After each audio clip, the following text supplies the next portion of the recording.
Então o rei Davi disse para o profeta Natã que ele morava numa casa boa, mas a arca do Senhor estava na tenda e precisava de construir uma casa bonita, uma morada para Deus. Então o desejo dele era que Deus estivesse em primeiro lugar e fosse melhor servido do que ele. Já o povo, aqui, desse período de Ageu, estava pensando, já um período grande, 15 anos aí, pensando só neles mesmos, pensando na casa deles. E a casa ao lado de Deus, o templo, eles disseram, não, deixa para depois, não é importante isso agora não é tempo de construir essa casa não, deixa para depois. Então eles desprezaram a Deus, as coisas de Deus, colocaram a Deus em segundo plano. Um convite à reflexão. No versículo 5 vemos um apelo à desconsciência e ao bom senso, pois é o próprio Deus quem fala.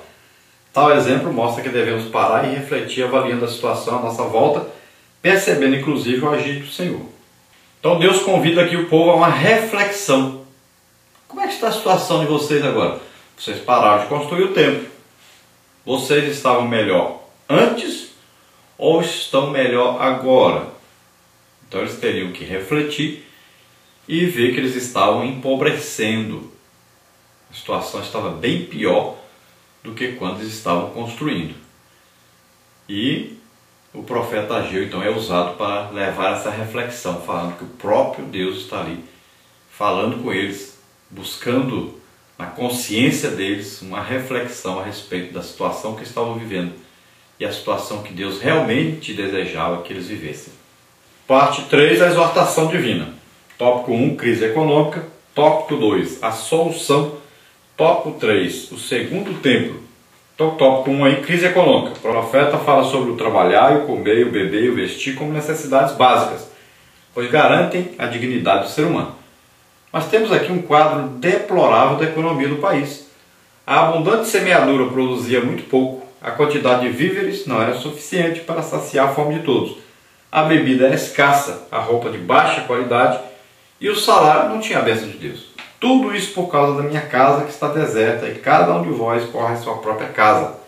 Era o castigo pela desobediência.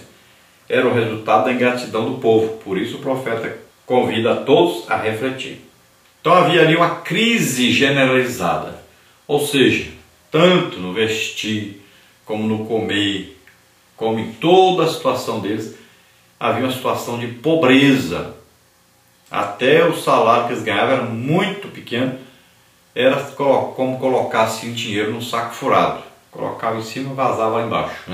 E tão rápido que sumia e não dava para manter a família, não dava para sustentar a família.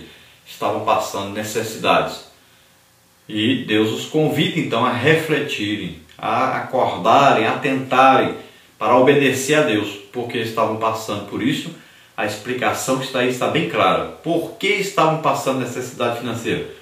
Porque colocaram suas casas como prioridade, suas vidas como prioridade, acima da construção do templo, que era exatamente por isso que voltaram para Jerusalém, que era para construir o templo. Como eles desobedeceram, estavam sujeitos à maldição e era o que estava acontecendo com eles. Então Deus explica claramente, vocês estão pobres, estão doentes, estão passando necessidade, estão aí com uma situação financeira acabada por causa da desobediência a Deus. A solução. Nem tudo estava perdido. Deus enviou Ageu para apresentar uma saída ao povo. O profeta deveria levar adiante o compromisso assumido com Deus, subir ao monte, cortar madeira e construir a casa de Deus. Fazendo isso, o Senhor se agradaria de Israel e o nome do Eterno seria glorificado. Não era comum o povo e as autoridades acatarem a mensagem dos profetas naqueles tempos. Osés e Jeremias são exemplos clássicos disso, mas aqui foi diferente. O Espírito Santo atuou de maneira tão maravilhosa que ocorreu um verdadeiro avivamento e a construção do templo prosseguiu sob a liderança de Zorobabel e do sumo sacerdote Josué. Então ali nem tudo estava perdido. Por quê? Era preciso apenas o povo ouvir. O problema é que aquela nação não ouvia os seus profetas. Agora ocorreu algo surpreendente. Dessa vez, eles ouviram. Tinham aprendido, tinham sido levados cativos, sofreram muito no cativeiro, tiveram muita saudade da sua terra e eles não viviam mais em idolatria. A idolatria impedia-os de ouvir, porque a Bíblia diz que aqueles que vivem na idolatria são como seus ídolos, ou seja, tem olho, mas não vê, tem ouvido, mas não ouve, tem mão, mas não apalpa, tem pé, mas não anda, né? E a Bíblia diz: tornem-se semelhantes aos seus ídolos, vocês que adoram ídolos. Então, como agora eles não adoravam ídolos, então eles agora tinham ouvido para ouvir a mensagem de Deus e atentar para a mensagem de Deus. Tinham olhos agora para ver a situação que eles estavam passando. E então, o que aconteceu? Veio ali um grande avivamento. Nós sabemos que a época aí de Esdras, Neemias, né, começaram a meditar na palavra de Deus, orarem, jejuarem, comemorarem as festas do Senhor. Então, eles foram avivados aí nesse período pelo Espírito Santo, ouviram a mensagem, atentaram e voltaram à reconstrução. O segundo templo. Enquanto isso, na Pérsia, o novo rei Dario Estáspes pôs fim ao embargo. Ele colheu ofertas para a construção e deu ordens para não faltar nada durante o andamento da obra. Ele ainda pediu oração ao povo de Deus em seu favor. Finalmente o templo foi inaugurado em 516 a.C., no sexto ano de Dario, Êxodo 6,15. Esse é o segundo e último templo de Jerusalém na história dos judeus. E assim a presença de Deus no templo fez da glória da segunda casa maior que a da primeira. Então aqui Dario põe fim a esse embargo do rei Cambises e a construção volta a acontecer. Dario levanta até ofertas e exige então que os inimigos ajudem, e além disso ele pede até oração para o povo de Deus. Então eles voltam a reconstruírem o templo. Então no ano 516 a.C. esse templo é inaugurado, e nós sabemos aí que a glória desse templo será maior do que a glória do templo de Salomão, pois nesse templo aí é que Jesus vai entrar. É claro que num templo reestruturado, né? Um templo mais embelezado no templo de Herodes. Ele mandou embelezar esse templo aí, consertar todo esse templo. Foi o templo de Zorobabel, esse mesmo templo aí que Jesus entrou. Depois, então, nós sabemos que os romanos vieram e destruíram o templo. Hoje, lá pertinho de onde era o outro templo, está aí a Mesquita de Omar, que é dos muçulmanos. Mas nós sabemos que esse templo será reconstruído, talvez no período da grande tribulação, pelo anticristo. E nós sabemos que Jesus voltará a estar aí nessa região durante o milênio, que ele governará aí durante 1000 anos sobre as nações. A nossa conclusão aí diz: a lição de Ageu tem muito a ensinar. Não devemos encarar nossa responsabilidade e compromisso com fardos pesados, mas recebê-los como algo sublime. É honra e privilégio fazer parte do projeto e dos planos divinos, mesmo em situação adversa. Assim somos encorajados por Jesus a atuar na seara do Mestre, a fim de que a nossa luz brilhe diante dos homens e Deus seja glorificado. Então não fique achando aí o seu fardo pesado, a obra que Deus entregou para você fazer, pesada, desanimando, parando de fazer, né? Tem muita igreja mesmo desanimada, parada, sem evangelizar, faltando aí aquela alegria do Espírito Santo, os irmãos batizados com o Espírito Santo, falando em línguas, profetizando, os dons aí em operação. Está faltando muito isso na igreja. Nós temos ido aí pelo Brasil afora e temos visitado várias igrejas, temos visto como Deus deseja que o povo seja alegre. Nós temos visto maravilhas que Deus tem feito. Nós temos ministrado tanto aí cursos para professores, como aí cultos de família, como cultos aí de avivamento ou de missões, e temos visto que Deus quer operar maravilhas. Deus tem feito maravilhas. Jesus tem salvado muitas almas, tem curado muitas pessoas, tem batizado com o Espírito Santo muitos irmãos, tem restaurado vidas, casais. Deus tem feito maravilhas e o povo tem se alegrado com essa presença de Deus. Basta que nós ministremos, que nós busquemos essa presença de Deus e Ele vem com uma presença maravilhosa entre nós. Faça isso, professor da Escola Bíblica Dominical. Busque aí um avivamento na sua congregação. Comece a evangelizar. Convide sua classe para evangelizar, para ganhar almas.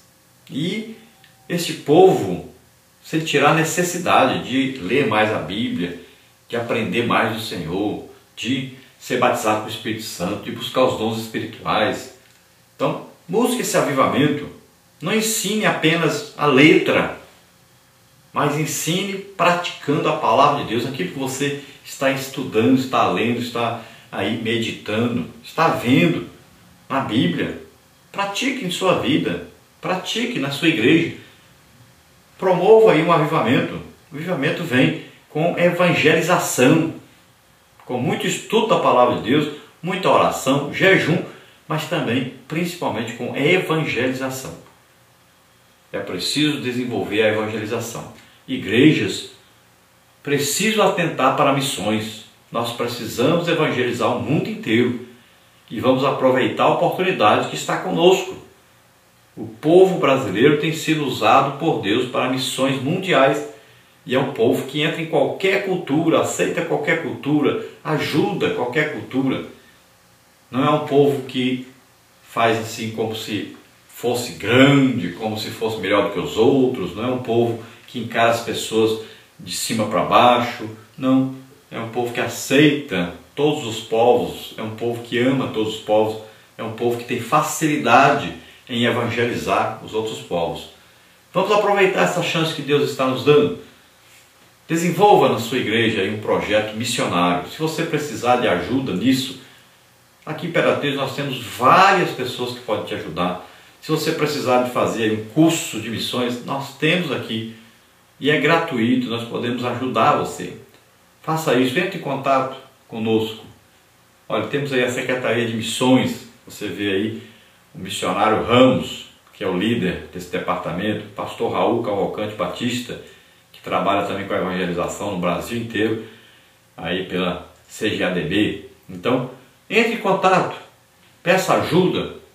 Se você precisar de um envio de algum missionário para ajudar a sua igreja, também entre em contato. Mas acorde, atente para isso, para fazer a obra de Deus. Nós vamos orar agora. Nós queremos agradecer aos irmãos que nós temos visitado em todas as cidades. Estivemos por último agora ali pertinho de Morada Nova, em Roldão, né? E ali Deus fez maravilhas, batizou, salvou, curou, libertou, salvou algumas almas ali, maravilhas que Deus fez ali. Estaremos agora dia 15 e 16, sábado e domingo, em Joinville, Santa Catarina.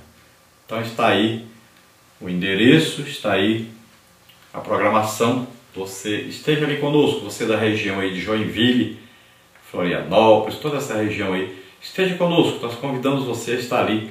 Nós estaremos participando ali de um trabalho de avivamento, orando por batismo com o Espírito Santo, por curas, por libertações, por salvação das almas. Então, esteja ali conosco, participe. Nós vamos agora orarmos e depois traremos então as respostas do questionário que você encontra em nosso site e em diversos outros sites. Vamos orar agora. Convidamos você que está nos ouvindo a aceitar Jesus como Senhor e Salvador. Você que está aí triste, cabisbaixo, se sentindo como derrotado, estava na obra de Deus e de repente parou. Volte agora a animar a fazer a obra de Deus, porque Deus está disposto a te ajudar, Ele vai abrir as portas para você. Vamos orar.